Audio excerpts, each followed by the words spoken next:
Welcome to our History Channel. Welcome to This Explainer. I'm absolutely thrilled you're here today, because we're about to go on a seriously epic journey. And look, I don't mean a quick little hop back to ancient Rome or, checking out the pyramids being built.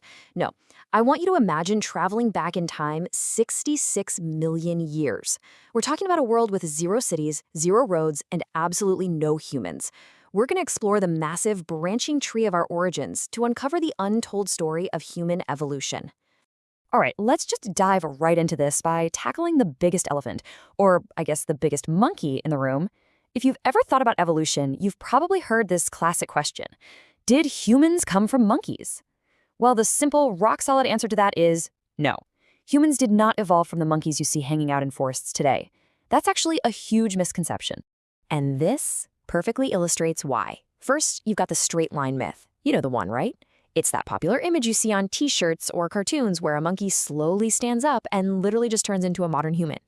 But the reality is that evolution is actually a massive, super complicated branching family tree. Humans and modern monkeys are entirely different branches on that same giant tree. We share ancient common ancestors, sure, but one definitely didn't just morph into the other. Section 1. Life after the dinosaurs. Earth recovers. So to figure out how our specific branch got its start, we have to jump way, way back to a time before any primates even existed. 66 million years ago, Earth was totally ruled by dinosaurs, just like it had been for over 160 million years. But then, a dramatic reset button got pushed. A massive asteroid slammed into the Earth right near modern-day Mexico. The impact was literally apocalyptic. I mean, we're talking raging fires, endless darkness, plummeting temperatures, and the absolute collapse of global food chains. In the blink of a cosmic eye, roughly 75% of all known species just vanished. The age of the dinosaurs was officially over. But you know what's really fascinating? It's what happened next. Life survived, specifically small mammals.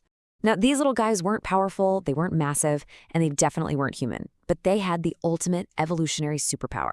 They were highly adaptable.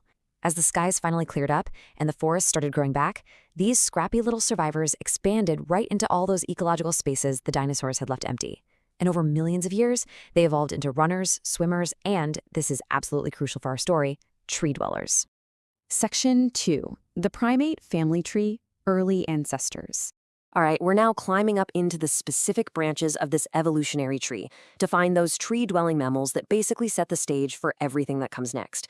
By 55 million years ago, early primates start popping up in the fossil record, and they're developing 2 massive anatomical game changers. First, grasping hands. This was huge because it let them navigate the super complex canopy of the trees. Second, they developed forward-facing eyes. This meant they were increasingly relying on binocular vision and depth perception rather than just, sniffing around with their sense of smell. These very specific traits laid the biological groundwork for our entire evolutionary story. Now, over millions of years, these early primates diversified like crazy. Some branches led off to lemurs, some led to monkeys, and others eventually led to apes. And apes actually separated themselves from monkeys through a few really key differences. A lot of them developed larger brains, they got these super flexible shoulders for swinging through branches, and they completely lost their external tails. And keep in mind, this split didn't just happen overnight. Evolution is all about gradual, tiny population changes over incredibly long stretches of time. It's not like a totally new species was just born on a Tuesday. Section 3. Walking on 2 legs. Bipedalism emerges. Okay, let's fast forward and shift our focus to roughly 7 million years ago. This is where the story directly connects to our specific hominin lineage and a major physical transformation takes place. Let's see how this builds. Around 7 million years ago, we see Sahelanthropus tradensis in Africa, one of our earliest potential relatives. Then, jumping to about 3.2 million years ago, we get Australopithecus afarensis. By 2.4 million years ago, the genus Homo officially emerges with Homo habilis, followed closely by Homo erectus roughly 2 million years ago.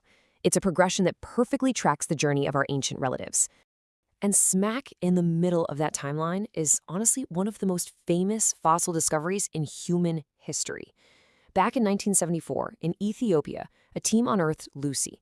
Lucy belonged to the species Australopithecus afarensis, and she was this incredible missing piece to the puzzle. She wasn't quite a modern human, but she definitely wasn't an ape either. Her hybrid skeleton had an upper body that was totally built for climbing trees, but her pelvis and leg bones, they were specifically designed for walking upright. Finding her proved absolutely, once and for all, that walking on two legs evolved way, way before modern human brains ever did. So why did our ancestors decide to stand up in the first place? Well, scientists still kind of debate the exact environmental pressures, but the rapidly changing African landscapes definitely played a huge role. As those dense forests started giving way to wide-open grasslands, being able to move efficiently across the ground became absolutely vital for survival. Plus, think about it. Standing upright completely freed up their hands to carry food, hold their babies, or grab objects. Bipedalism, walking on two legs, became one of the ultimate defining characteristics of our entire lineage. Section 4. The genus Homo emerges, making tools. Now, this is where things get incredibly cool, because it's where our ancestors stop just surviving in their environment and start actively manipulating it. Meet Homo habilis. That name literally translates to handyman. Living roughly 2.4 to 1.4 million years ago, this species took a gigantic leap forward. They started deliberately shaping stones into simple tools. And think about what a massive advantage that is.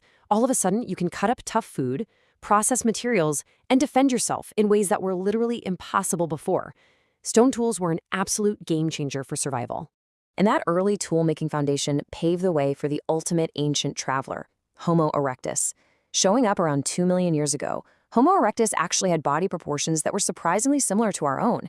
And because of this modern-like body, they were able to expand far beyond Africa, trekking massive distances all the way into parts of Asia and Europe. Truly the first great explorers. Section 5. The rise of Homo sapiens. Our species emerges. All right, this is the chapter that connects directly to every single person watching this explainer. Around 300,000 years ago, over in Africa, our very own species finally arrived on the scene, Homo sapiens. So, the crucial point here is this. Early Homo sapiens had a large brain capable of complex learning and creativity. But here's the secret. A big brain alone wasn't enough. Our true superpower was collective intelligence. It's this incredible ability to learn something new, share it with your group, improve upon it, and most importantly, pass it down to the next generation without that knowledge just disappearing. That was the magic ingredient. Because of that collective intelligence, slow biological evolution gave way to something much, much faster. Cultural evolution. We went from making basic stone tools to fully mastering fire, to actually constructing our own shelters, and eventually creating these incredible symbolic artworks and burying our dead. If someone in the group invented a better way to hunt, they didn't have to wait thousands of generations for their genetics to catch up and pass it on. They literally just taught their neighbor. Armed with this supercharged cultural evolution, Homo sapiens spread out across the entire globe, conquering everything from scorching deserts to freezing mountain ranges. But, spoiler alert, they weren't alone out there. Along the way, human history turned into a deeply complicated network of migrations and interactions. We encountered other human groups, like the Neanderthals and the Denisovans. And it wasn't all just fighting and competition. We actually interbred with them. In fact, a lot of modern human populations alive right now still carry small traces of Neanderthal or Denisovan DNA in their genetics. How wild is that? Now, for the vast majority of our history, we were hunter-gatherers. But then, around 12,000 years ago, a totally revolutionary shift happened. We developed agriculture. We figured out how to grow crops and domesticate animals. And that meant we didn't have to constantly move around. We could finally stay in one place. Permanent settlements turned into villages, villages grew into cities, and cities exploded into organized civilizations complete with writing, complex engineering, and governments. The exact same species that used to struggle just to avoid predators on the African savanna was suddenly reshaping the entire planet.